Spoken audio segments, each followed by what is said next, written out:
Richard Orlinski qui va donc se produire dans notre région au Spotlight à Lille le 18 mai prochain et puis aussi à Paris à l'Olympia le 17 juin à partir de 21h30. Dites donc, l'Olympia, c'est pas mal, Richard Orlinski? C'est un bon début. Il y a pire comme endroit. Il y a pire, c'est vrai. Alors, c'est pas tout à fait le début parce qu'en fait, c'est la fin de la tournée à l'Olympia. C'est la fin de la tournée de rodage. De rodage. Voilà. Et ensuite, je repars en tournée après l'Olympia. Donc, c'est la fin de la construction avec le public de mon nouveau spectacle. Est-ce qu'on aurait pris goût à la scène?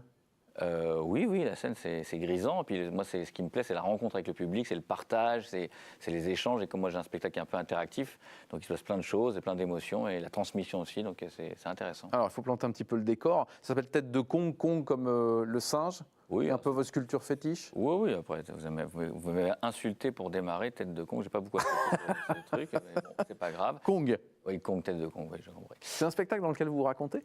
C'est un spectacle, oui, c'est l'histoire de moi enfant jusqu'à moi maintenant, avec mes failles, parce que les failles font plus rire que les échecs font plus rire que les réussites. Mm-hmm. Et puis avec des anecdotes sur l'histoire de l'art, où j'explique un petit peu, j'essaie de trouver des analogies entre mon parcours et celui des artistes. Alors c'est assez drôle parfois, et c'est un truc qui... Parfois. Oui, parfois oui, parce que quand on voit le destin des artistes maudits, par exemple, c'est vrai. C'est pas évident. Donc il y a des trucs drôles, des trucs moins drôles. Mais bon, ça fait rire aussi.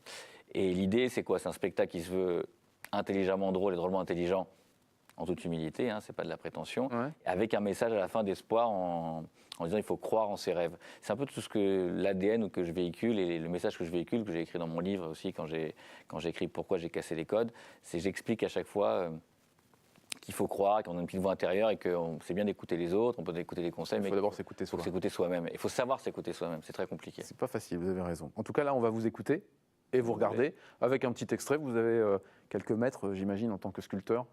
Mètres, ouais, même ouais. 2 mètres, ouais. Oui, allons-y. Mes vrais stars à moi, c'était Giacometti, Pompon, César.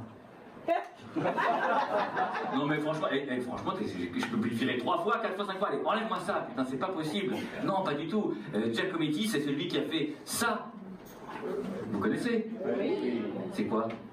Ah oui, c'est pas un Macron, hein, c'est l'homme qui marche. Mais enfin, ça pouvait peut-être, c'était un précurseur. Ensuite, c'était... Ensuite, on avait Pompon, c'est lui qui faisait des animaux. L'ours de Pompon, vous connaissez aussi? Ça me dit quelque chose, l'ours de Pompon. Et puis, il y avait aussi César. Voilà, les compressions de César. Et puis, pareil, avec mes potes, c'était la même chose. Eux, ils voulaient pécho une meuf. Moi, je voulais une muse. Sauf le problème, c'est quand tu arrives devant une fille qui dit comme ça, quand t'es ado, et toi, j'ai grave envie de te sculpter. Tu passes vite pour un psychopathe, tu te prends une tarte dans la gueule. Donc, vous savez ce que c'est qu'une muse? Oui. Une muse, c'est une femme qui t'inspire. Genre un mélange entre la femme, la maîtresse et la prostituée. Genre, en gros, un mélange entre Anne-Sophie Lapix, Charlize Theron et... pour la prostituée, je vous laisse décider, hein, parce que j'ai pas envie de mettre quelqu'un à dos ce soir. Bref, pour des grands peintres comme Pablo Picasso, par exemple, la muse à lui, c'était Dora Maar. En même temps, quand on voit la gueule de Dora Maar sur le tableau de Picasso, on se dit qu'elle aurait pu lui faire un procès. À mon avis, c'est passé à 2 doigts. Alors, ces images ont été tournées il y a quelques semaines, et c'est pas forcément ce qu'on verra d'ailleurs. Non, le spectacle évolue énormément, je le construis, je le crée avec le public, qui est un peu mon conseiller artistique. Et là, le spectacle a complètement changé, il a complètement évolué, il ne reste plus grand-chose de ce spectacle, parce qu'il évolue chaque jour, et on réécrit pour avoir quelque chose de mieux en mieux. Et le public m'aide beaucoup, c'est pour ça que c'est un spectacle interactif, où les gens donnent leur avis, où il y a vraiment quelque chose, ils participent, c'est vraiment... Ça, j'aime pas, faut virer... Ouais, exactement, mais je leur propose ça, oui, je leur dis ça, je dis ça vous plaît pas, s'il vous plaît, on vote, et on dégage. Et donc, c'est un spectacle qui est en modelage, parce que je suis un sculpteur, mais c'est un spectacle qui est vraiment en rodage, et ce côté interactif, c'est très sympa, parce qu'ils sont très contents de voir, et ce que je leur dis, j'ai des gens j'ai fait une représentation à 3, et je suis revenu sur une scène à 3, ils ont dit, c'est incroyable, c'est plus le même spectacle, ils ont vu 2 spectacles différents, et donc c'est pas mal, c'est intéressant. Votre métier, c'est sculpteur? Mon métier principal, c'est empêcheur de tourner en rond. Oui, c'est sculpteur. Oui, je vais à la base. Oui, qu'est-ce que vous faites sur une scène? C'est ce que c'est la même question. Je me pose la même question. Rassurez-vous, je me pose la même question. Est-ce que vous avez la réponse? Oui, j'ai la réponse. Je suis là pour, déjà pour partager. J'ai fait de la scène en musique, donc j'ai fait des très grosses scènes. Et on n'a pas la même chose qu'on a avec le public. Dans le spectacle vivant, on a vraiment un retour immédiat avec le public. Et je partage des choses avec mes fans aussi, parce que je vais les voir dans toute la France. Et puis, il y a ce côté émotionnel qui est très fort. En fait, on donne beaucoup, mais on reçoit énormément aussi. Donc, c'est moi cet échange qui me plaît beaucoup. Et puis, quand on est grisé avec ça, voilà. C'est aussi un peu se mettre en danger quand Bien sûr. on est sur une scène comme ça. Ah oui, c'est un vrai challenge. Faire rire, c'est pas simple. C'est très compliqué. Mais c'est pas que rire. Moi, dans mon spectacle, il y a vraiment une mission de transmission, de partage. À la base, même quand la première fois que je suis monté pour le premier show, il y a un de mes metteurs en scène qui me disait tu sais, attention, hein, on s'en fout si les gens rigolent pas. C'est drôle, tu as un message à faire passer, tu as quelque chose, rappelle-toi. Puis les gens étaient morts de rire. Donc j'ai dit tant mieux, mais donc, disons que c'est la cerise sur le gâteau, parce que je raconte quelque chose, on sort avec quelque chose.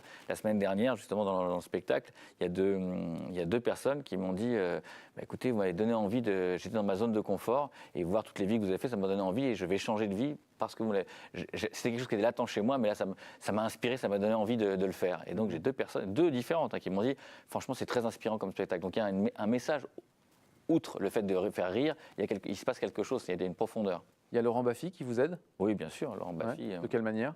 Il vient vous voir, il dit non, ça c'est pas bien non plus, on va changer. Ouais, Laurent, on travaille en amont avec Laurent. Laurent, déjà, il a écrit, il a fait des recherches sur l'histoire de l'art, donc c'est très pertinent.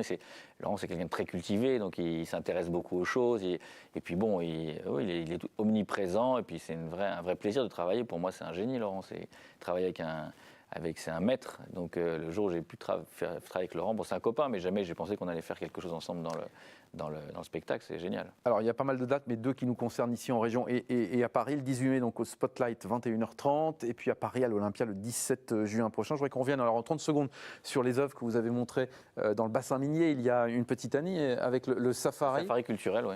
L'idée c'est aussi de mettre l'art à la portée de tous. De rendre l'art accessible, à la portée de tous, gratuitement, pour tout un chacun, de pouvoir donc faire connaître l'art aux gens qui ne sont pas forcément, qui connaissent pas, qui sont un peu profanes. Pour moi, tout le monde peut avoir accès à l'art, il n'y a pas besoin d'une élite pour avoir accès à l'art. Et en plus de donner un coup de projecteur sur cette région, sur ce bassin minier qui a été un peu laissé pour compte, et qui quand même, c'est grâce à une région grâce à qui on a pu vivre. C'était comme le poumon de la France, le charbon. Donc il ne faut pas l'oublier. Donc je trouvais que j'étais très fier de pouvoir donner ce petit coup de projecteur à cette région. Merci beaucoup Richard Orlinski. Merci. Tête de Kong. Oui, ça, merci. En rodage. Encore. Toi-même. Oui, toi avec plaisir, je prends le compliment. Restez avec nous, on marque une pause, on revient dans quelques instants pour la suite. Merci de votre fidélité.